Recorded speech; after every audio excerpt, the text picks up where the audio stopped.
So the paper and the pens are to do something. So I will ask you to warm up a bit. Why not? Ooh, the other way. Okay.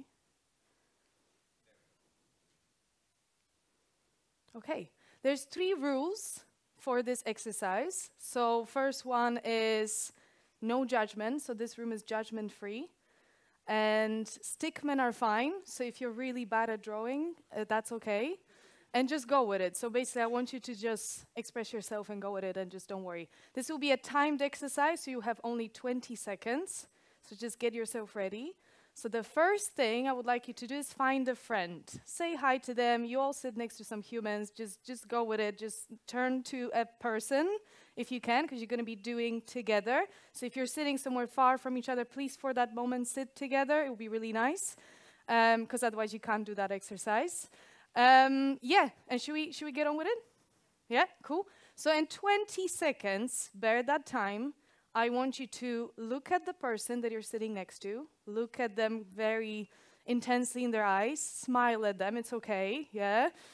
And draw them with the hand you don't normally use in 20 seconds. Go. Go, go, go, go, go, go, go, go, go. It's only 20 seconds. It will feel a bit awkward. That's okay. Don't worry about it. Just go with it. 10 seconds left. That's how intense it is. Yes. 5, 4, 3, 2, 1. Stop. Thank you. Stop. Leave the pens. Show it to your friend. You might not be friends after that. I'm sorry. I can't confirm that. You can deal with these issues after. But that's what your brain produced in 20 seconds. Just go with it, yeah? Okay? We all done it, hopefully. Thank you so much, guys. That was just a tiny thing to wake your brains up. Would love you back here. So basically, 2014, we're going back a bit. London. I'm 2 years into making my consultancy a business, still struggling, still trying to find my way. And I've noticed 3 things that kind of started bothering me a bit, because when you start a business, you kind of have to do a lot of different things suddenly that you haven't been doing before. So for example, you have to go do networking, and like suddenly you need to meet all these people and talk to them and say, what do you do? And I found myself going to a lot of events that are a bit like, not great. Tons of people, everyone's wearing suits. You have this like lame sticker, kind of like Natalia, designer. Doesn't matter if you do other things, and just, you know, you have to like stick it on, then you go back home and you're on the tube and you see that your sticker is still there. And just, you know, you flash out the cards, you go back home, you're like, I have these 10 cards, I don't even know who I talk to. If someone is not really interested in you, they're not going to really spend too much time on talking to you. I went to too many things like that, and I was like, this feels a bit like odd. I need something more human. I'm missing a bit of that sort of like a friend-to-friend interaction, a bit more meaningful. If I talk to another corporate healer, I'm going to pass out. So I was a bit bothered by that. Then a lot of people around me were saying things like, I can't draw, purely because of what I do. I draw a lot, my team draws a lot, so people notice that we are naturally good at it. Okay, that's fine, I've been doing this since I was a kid. But everyone around me was like, oh, I can't draw anything, like, it like makes me feel anxious, like, forget it, I used to do it as a kid. I'm like, why is that such an issue? Like, it's such a thing we all did as kids, right? Like, as Girish said, if you were told as a kid to, I don't know, draw an elephant with a snake tail, you would run off in 1 minute, come back super proud of your drawing, and not even think about it twice, right? Like, that's my drawing, what should I do next? When you're an adult, suddenly all these fears come in, you get a bit more anxious, you start judging yourself, and you're just like, I don't do it. So I was like, why is this fear so much amongst us? Why is that gone, right? And then, basically, I also heard that, it can get quite lonely. So, basically, when you work for yourself, I'm not gonna lie, yes, you do sometimes go and see people, but sometimes, most of the time, you kind of sit there on your own. You just tap on the computer. It's not that fancy every day. You just, need to do emails, you need to respond to people, especially if you don't work with a team or your team works somewhere else. You kind of sit there on your own. If you have a cat or a dog, okay, you can ask them how they are or whatever, but most of the time it can get a bit lonely. So I was just missing that kind of something a bit more in my life since I became, let's say, entrepreneur and started doing my own things. So then I thought, okay, what can I do about it? I was just curious, like, can I put something together? I'm not an event organizer. I don't know how to do these things. But I thought, okay, all I need is like some space, which is not easy in London because it's expensive. So I just asked people around, anyone has a space? I want to put this event. My friend said, yeah, I've got a basement. If you want, you can use it in the evening or whatever. Okay, that's sorted. Then I kind of slapped a website in one evening because, yeah, you can these days just use any tools and create a website very quickly. It's very easy. I scribbled a logo. It was really random, very quick. Didn't even save it properly. The name was super random, Doodly-Doo, because it actually inspired me from a movie that I've seen. So I just thought, like, I'm going to package this nicely together because people, in general, I find like packaged things and just, something that they can respond to. So I slapped it online. I was like, hi guys, I'm doing this. Who would like to come? Bit of drawing, bit of chatting, bit of sharing. Let's do it. Few of my friends, maybe they just wanted to be nice to me or something. They came around. They brought some friends of friends, some people that they knew. It was like a small group of us. It wasn't anything amazing. Bit of wine, cheap snacks, paper. And we actually had like the best evening ever. We were sharing stories. We were laughing a lot. There was this sort of like a strange, nice interaction, like you sit in a dinner with friends, and there was something magical about it, if I can say. So I was like, okay, that's something cool. I just did it once. I moved on with my life. And then afterwards, people are like, Natalia, when are you doing the next one? I'm like, I don't know. You tell me, am I doing the next one? So I was just kind of back into my business and everything. And then, yeah, we did another one.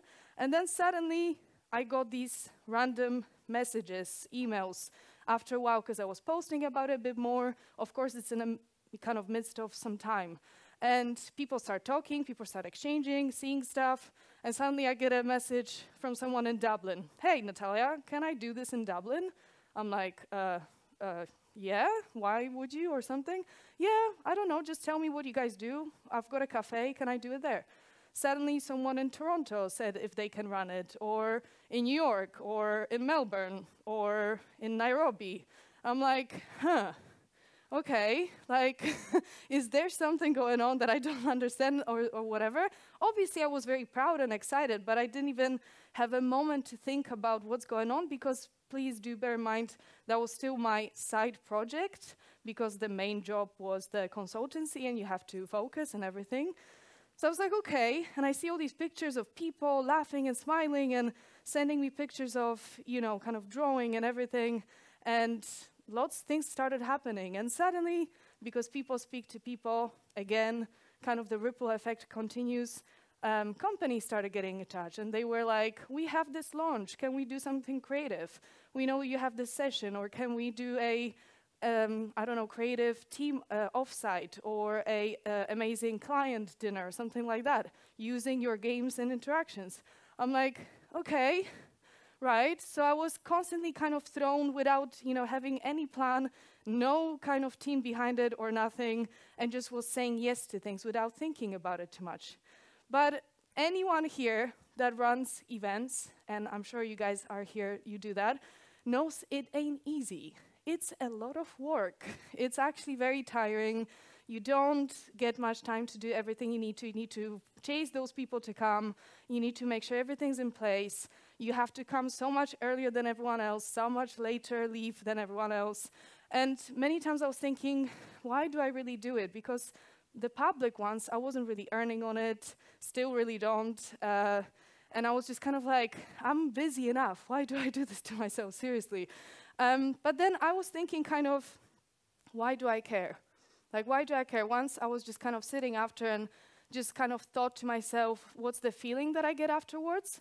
And it really made me understand that just seeing humans interact, being in one space very small and just not stare at their phones, laugh, share stories that they wouldn't actually normally share with their friends, which that's really interesting to me because they feel a bit more free to just say stuff.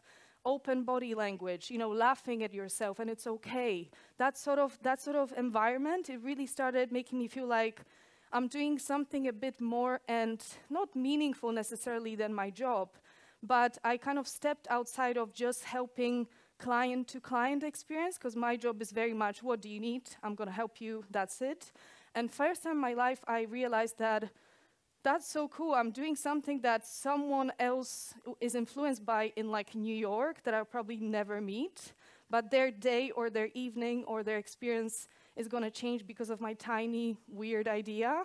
So it just started making me think like, what else is everyone saying about it and what is going on? And then I started kind of talking to people around me, and some of them were sharing, well, you know what, like now I draw in the afternoons with my kid. I used to just like be busy and the kid would go and, let's say, watch TV, and now we draw sometimes in the afternoons, and I feel so much more connected to my child, and we have such a nice afternoon. Or someone else would say, you know what, I started seeing stuff more in pictures and just kind of like using it at work more, and now my presentations are much more creative and people really enjoy it, and I feel like I'm using more of my brain. And then even my mom was an example, which I didn't even know that she did it. She's a teacher, and she does a lot of coaching for students, let's say, that's the easiest way to say it. And basically she works with a lot of kids with certain issues where they are a bit shy or anxious or whatever. And she said that by using those games and just making them interactive, many of them opened up, you know, started talking about other things than what's going on every day in their lives. And there was this particular boy where she said that he had this thing called selective silence syndrome. Now, don't tell me if, you know, to explain you more about this, but all I know is that it showed as he wouldn't speak at all at school, whereas he would speak finely at home with his parents, with his sister.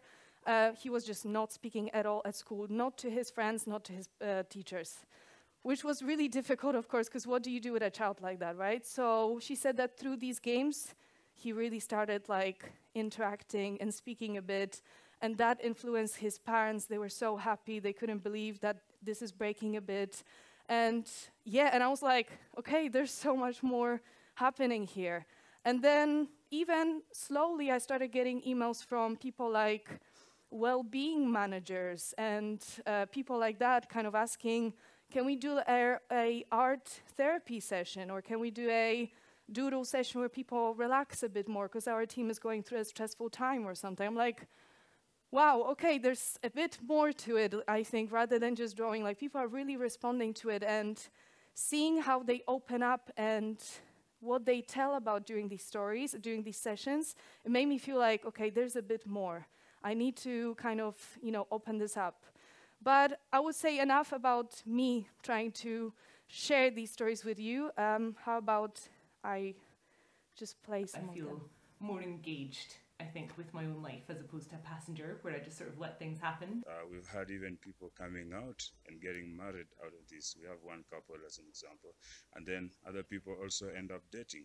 One particular attendee actually messaged me that afterwards they went out and bought themselves a really nice notebook and just started sketching and doodling on the go, on their commute, and completely fell in love with it. So now I talk at conferences and do sketching workshops and things like that. One of my attendees is now developing a children's book from it because it started to give them the confidence to do it. It made me say yes to more things, made me go and do the things I want to do that I was scared of doing before, and yeah, things like the arts and crafts. I don't care how this turns out. I mean, half of what I produce is rubbish. I mean, I don't know if you can see that painting in the corner. It's so bad, and nobody's ever going to see that, but I had fun doing it, so I'm going to do more painting. That's not going to put me off.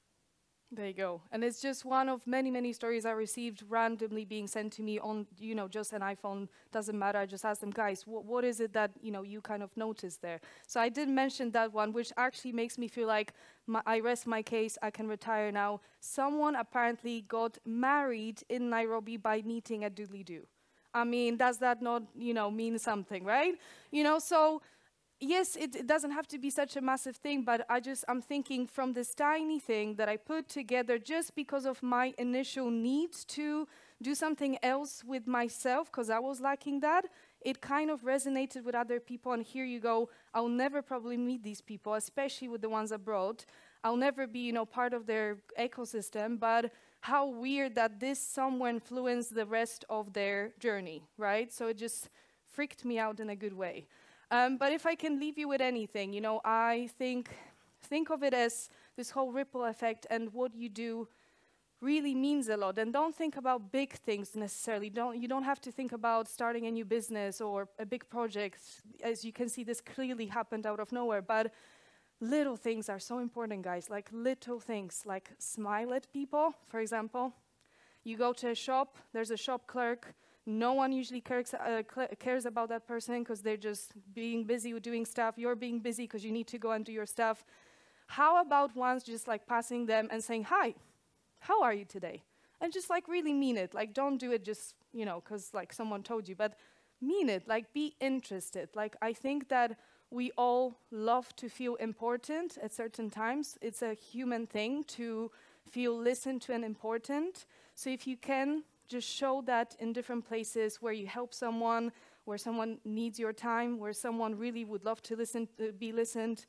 Just make people feel important around you. And whatever you're up to, whatever you're doing or thinking to do or thinking to come back to doing, just do it because you believe in it. So like, I just did it because I was like, this would be cool to try. Don't do things because others are doing them or they're trendy or they're in or they're on Instagram, whatever. Do it because you feel like this would be really good to try. And you never know what can happen. Thank you.